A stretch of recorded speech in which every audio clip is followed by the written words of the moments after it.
degrees of inadvertence are diminished, and the mere attention being left comparatively unemployed, what advantages are obtained by either party are obtained by superior acumen. To be less abstract, let us suppose a game of draughts where the pieces are reduced to 4 kings, and where, of course, no oversight is to be expected. It is obvious that here the victory can be decided, the players being at all equal, only by some recherché movement, the result of some strong exertion of the intellect.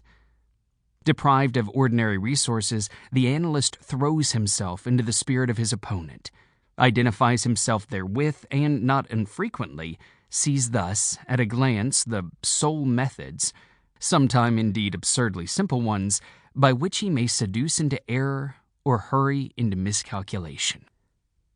Whist has long been noted for its influence upon what is termed the calculating power, and men of the highest order of intellect have been known to take an apparently unaccountable delight in it, while eschewing chess as frivolous. Beyond doubt, there is nothing of a similar nature so greatly tasking the faculty of analysis. The best chess player in Christendom may be little more than the best player of chess, but proficiency in whist implies capacity for success in all those more important undertakings where mind struggles with mind. When I say proficiency, I mean that perfection in the game which includes a comprehension of all the sources whence legitimate advantage may be derived. These are not only manifold, but multiform, and lie frequently among recesses of thought altogether inaccessible to the ordinary understanding. To observe attentively is to remember distinctly, and so far the concentrative chess player will do very well at whist, while the rules of Hoyle, themselves based upon the mere mechanism of the game, are sufficiently and generally comprehensible. Thus, to have a retentive memory and to proceed by the book are points commonly regarded as the sum total of good playing. But it is in matters beyond the limits of mere rule that the skill of the analyst is evinced. He makes, in silence, a host of observations and inferences. So perhaps do his companions, and the difference in the extent of the information obtained lies not so much in the validity of the inference as in the quality of the observation. The necessary knowledge is that of what to observe. Our player confines himself not at all, nor, because the game is the object, does he reject deductions from things external to the game. He examines the countenance of his partner, comparing it carefully with that of each of his opponents.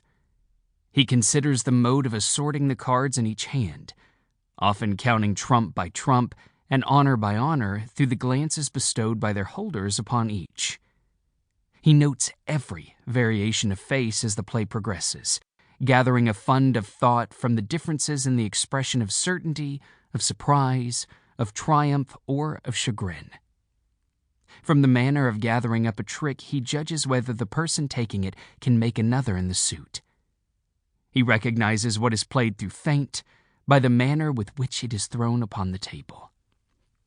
A casual or inadvertent word, the accidental dropping or turning of a card with the accompanying anxiety or carelessness in regard to its concealment, the counting of the tricks, with the order of their arrangement, embarrassment, hesitation, eagerness, or trepidation all afford, to his apparently intuitive perception, indications of the true state of affairs.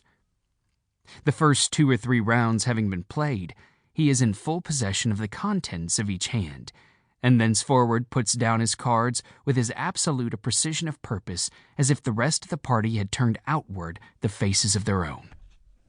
The analytical power should not be confounded with ample ingenuity. For while the analyst is necessarily ingenious, the ingenious man is often remarkably incapable of analysis.